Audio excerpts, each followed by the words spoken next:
ব্যক্তি সে, যে নিজেকে আল্লাহর কাছে সুপর্দ করে এবং নিজের দুষ্টুটিগুলি মনে করে, দুষ্টুটি মনে করে নিজে সবচেয়ে ছোট জানে, সবচেয়ে ছোট মনে করে, সে আল্লাহকে সবচেয়ে পছন্দের বান্দা।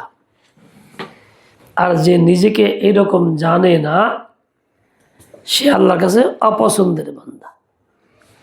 বান্দাবান্দি যেই হোক, নিজেকে যে সুপর্দ করে, ছোট মনে করে, আত্মসমর্পণ করে, সে হলো সবচেয়ে পছন্দের বান্দা, পছন্দের বান্দি।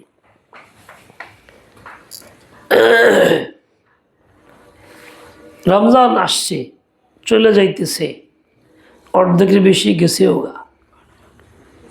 আমি যদি আল্লাহর কাছে পছন্দের হইতে চাই, তাহলে আমার এই গুণটাকে বেশি প্রবল করতে হবে, নিজেকে আল্লাহর কাছে পেশ করতে হবে, সুবুর্দ করতে হবে, তাসলিম করতে হবে।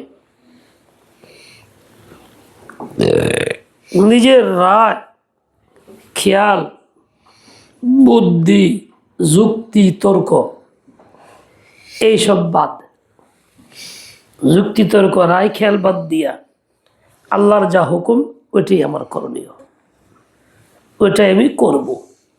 কেউ পছন্দ করুক না করুক, কেউ ভালোবাসুক না বাসুক, মাখলুকের পছন্দ করা না করাতে কিছু আসে যায় না। মাখলুকের পছন্দ অপছন্দের দ্বারা কিচ্ছু আসে যায় না। আল্লাহ যদি পছন্দ করেন যথেষ্ট, আর আল্লাহ পছন্দ না করলে সবটাই আমার জিন্দেগি বরবাদ। আমরা চলি, নিজের রায়কে প্রাধান্য দেই, সামাজিকতাকে প্রাধান্য দেই, তবিয়ত এবং স্বভাবের চাহিদাকে প্রাধান্য দেই। আল্লাহ কি বলছেন?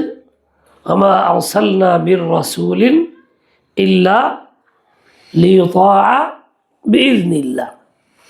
আল্লাহ যত রাসূল পাঠাইছেন, কি জন্য পাঠাইছেন? এই জন্য যে তার অনুসরণ করা হবে। আমার আপনার জিন্দেগিতে একটাই কাজ হবে, রাসূলের অনুসরণ, এর বাইরে কোনো কাজ হবে না। বাইরে কাজ যত ভালো হোক, যত সুন্দর হোক, যত চকচকা হোক, যত দুনিয়া মানুষ পছন্দ করুক, বাহবা দিক, এর কোনো মূল্য নাই। ইল্লা লিইউতাআ বিইজনিল্লাহ। আম্বিয়া কেরামকে এই জন্য আল্লাহ পাঠাইছেন। আম্বিয়া কেরাম কি করতেন? ইন আত্তাবিউ ইল্লা মা ইউহা ইলাইয়া। আর আমি তো অনুসরণ করি কার? ওহীর, যা আমার কাছে আসে। নবীগণ ওহীর অনুসরণ করতেন। আমাদের কাছে নবীর অনুসরণ করা মানে ওহীর অনুসরণ করা, এর বাইরে কোনো কাজ নাই।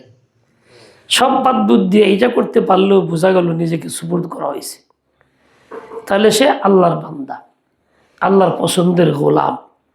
এটা করবার না পারলে বোঝা গেল সে আল্লাহর পছন্দের পাত্র না। বাস এইটুক কথা মনে রাখো। সুবহানাকাল্লাহুম্মা ওয়া বিহামদিকা।